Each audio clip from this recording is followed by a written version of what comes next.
I wanted to talk about the grocery piece of this, and the that's an industry. I mean, meat processors, right? That is in nearly a monopoly. What I saw Robert Reich write this a few months ago, that four companies control processing of 80% of beef, nearly 70% of pork, almost 60% of poultry. And so when we were talking earlier about, yes, the naturally incurring inflation due to COVID, we now see that the grocers and these meat companies, right? They basically still have very high prices, but they're taking home record profits. You know, the CNBC is saying, "Oh, this is price fixing that she wants to do here when she's tackling price gouging." But I mean, this is textbook gouging because you can see it in their earnings reports. They're making record profits, but prices are still high. Right. So let's talk about the groceries for a bit. I mean, there was a great admission yesterday in the Kroger Albertsons merger trial by a Kroger executive. This was an internal email that they showed during the trial today, admitting that they were gouging. That is, they were using a little bit of inflation as a pretext to raise their prices by more. And we saw this in spades, going on in the early part of the inflation days, jumping up and down. But, again, if we can't see it, if we're not even allowed to talk about price gouging, right, we're never going to get at it. The FTC put out a study that found that large grocery stores were engaging in price gouging. And of course, the Council of Economic Advisors has found that this margin increases were contributing somewhat. They found other factors as well to overall inflation. So this notion, you read this quote from the economist at the top, that the evidence suggests there's never been price gouging. It basically is like burying your head in the sand from all the evidence that's out there. The Washington And Post editorial board said the same thing too. I don't know if it's a coincidence that Jeff Bezos owns the Washington Post and Whole Foods, but that's another matter. yeah, and I don't know how much influence individual writers, but Catherine Rampell, came out and said that, and I'm paraphrasing, but Kamala Harris's discussion of price gouging smacked of communism. She was basically feeding the narrative of communism, and she needed to quit talking about this. She also thought, I just want to, as an antitrust guy, I got to say that antitrust is not going to solve this problem of gouging, right? Antitrust is first primarily focused on price fixing across multiple firms. So when Kroger, gouges unilaterally, that's not something that antitrust can get at.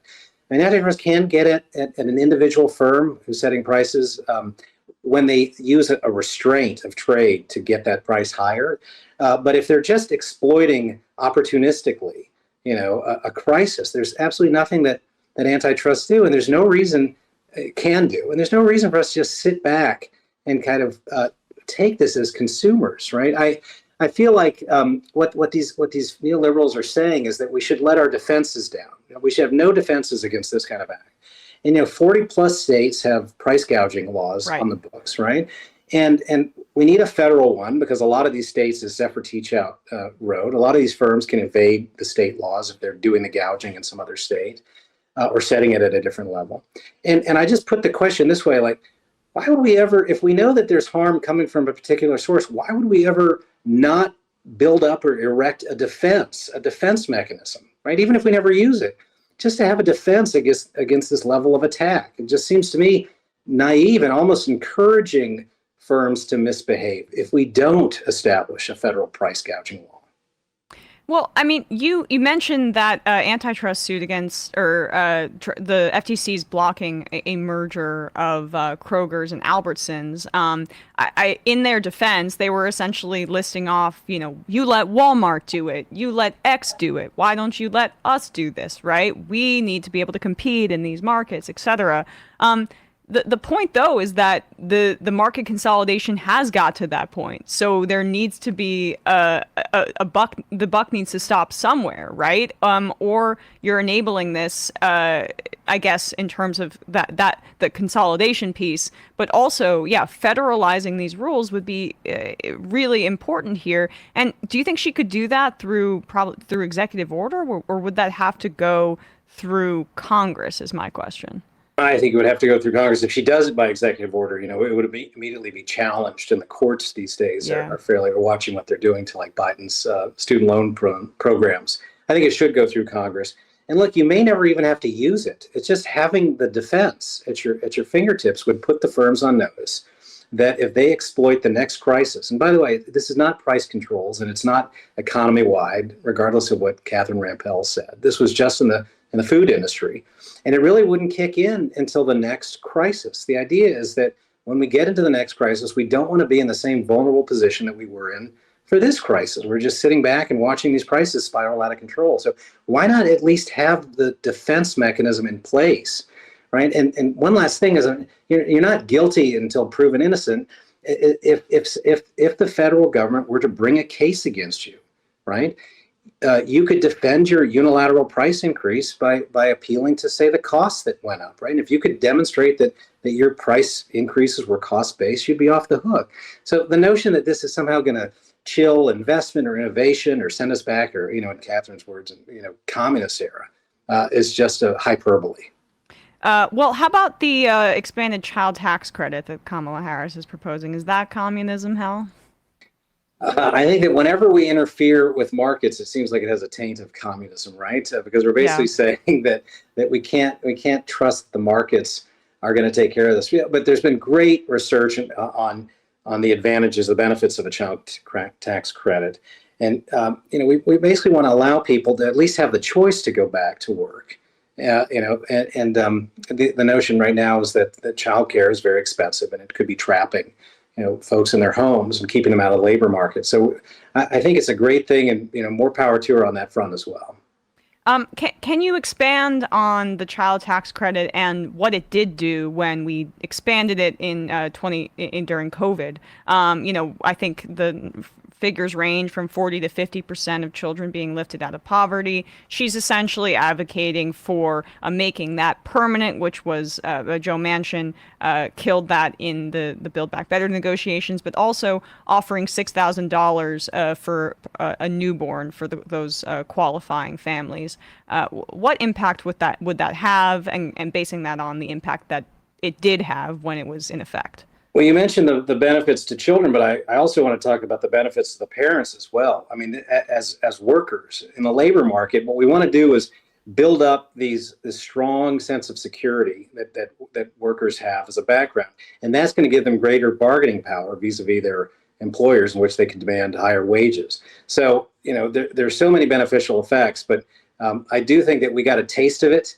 During COVID, we watched what happened in labor markets, and we ought to learn those lessons and apply them generally. We should have strong and vibrant labor markets, and workers should feel secure in leaving and mobility, leaving their current employer and going to a next better job. And we don't want them to feel trapped or feel like because they had kids, it's going to somehow, impair their mobility. Keep on more of that, and not just during crises. Let's make that permanent. But that is unfortunately, the Fed has taken an approach of essentially saying that there needs to be a certain level of insecurity in the labor market and some sort of level of unemployment, because they're more focused on the leverage that corporations have, less on the workers. That's just as somebody who works as an economist, right? How robust is that consensus on that front? I'm pretty pessimistic about the Harris administration being able to break from that economic consensus, because it's even the people in the Biden administration feel that way, or the Janet Yellens of the world. Well, there was this old paradigm, and it still exists, like in the minds of folks like Jason Furman, that workers and wage increases are somehow driving overall inflation. So we have to be careful not to allow the labor markets to overheat too much. But and he made these bold predictions that we wouldn't get inflation down unless unemployment reached something 8 or 9%. I can't remember the number, and that just turned out not to be true. Right? Unemployment remained low, and we came out of the inflationary period. And my thesis all along has been that workers are not contributing to it. If you think about how prices are generated in the economy, ask yourself, does an airline set its prices, based on the salaries that it's paying the flight attendants or the cleaning crew? I mean, it's just preposterous. And so I just want to say something really quick on the Fed. In their defense, I feel like we should go back and revisit the mandate in light of what happened in this episode, right? Their attitude was that they weren't going to start cutting interest rates unless and until they saw unemployment rise, and it basically never did. It didn't do it until just recently. So that was their excuse. I mean, and in part, we're to blame that we set up this mandate. It basically says if the harm from higher interest rates does not manifest in the form of higher unemployment, don't do anything. Leave interest rates high. But it turned out they were really inflicting massive harms on the economy, right? They were locking people into homes, in their current homes. They were locking people into rentals who wanted to become homeowners because they couldn't afford to finance a mortgage. There were other harms as well, but those harms didn't manifest in the form of unemployment. So the Fed just kind of sat still. And I think it would be a healthy conversation for Congress to have to revisit the mandate and to force the Fed to be sensitive and cognizant to other harms that are inflicted on the economy from higher interest rates. Right now, they just don't feel it, and they don't have to feel it. It's less, I guess, a criticism of the actions and more of that consensus and what the mandate has and the outdated nature of the mandate, right? To your point, I mean, it's based on an economic consensus that, I don't know, is like multiple decades out of date. It just doesn't reflect the reality. And we saw that in the way that unemployment was untethered from the actions of the Fed.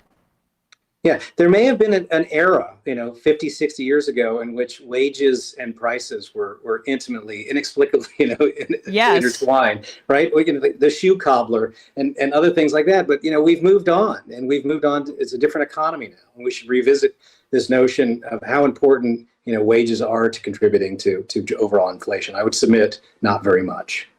Lastly here, I wanted to touch on some of her proposals on medicine, medical debt, and your take on that.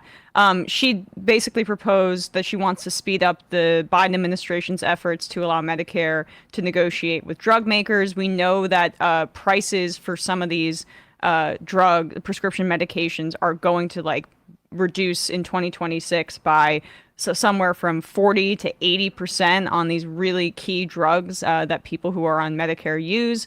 What does that do for everyday people? And then that as well, her proposal to cancel medical debt. I think it reaffirms your point about just giving the average person more power in the economy. That's right. But I want to talk about this allowing the government to use its buying power to push down the price of pharmaceuticals. It's amazing that the pharmaceutical lobby was so powerful that they captured large swaths of the Democratic Party, right? For decades. We couldn't even use that tool in our toolkit. And now, to get that legislation through on the first time, right? The largest buyer of these drugs was barred from negotiate. It wasn't negotiating with the pharmaceutical manufacturers, so they're not using their economic buying power to their leverage in that negotiation. Keep going. Right, because that would be communism, apparently. Apparently, and never mind the fact that the drug prices are higher in the United States than anywhere else in the world, right? And so, what's amazing is that how attenuated that first bill had to be to make it through Congress, right? It applied only to a very limited set of drugs, and the notion that it's so natural now we can watch what's happening, right? We can learn the lessons of it, right? Communism did not take hold. We didn't see a drop in innovation or drug companies leaving the United States, and so why not expand that, across the entire spectrum of drugs? Seems like a brilliant and powerful proposal. Well, Hal Singer, really appreciate your time today. Professor in the economics department at the University of Utah, executive director of the Utah Project, which is an institute studying antitrust and consumer protection. Thanks so much for your time today, Hal. I really appreciate it. Thanks. Have a great one. You too. Hey, folks, don't forget to hit the subscribe button and check out our daily show. We do it every day at 12 p.m. Eastern for about 2.5 hours. We even take phone calls. You should check that out.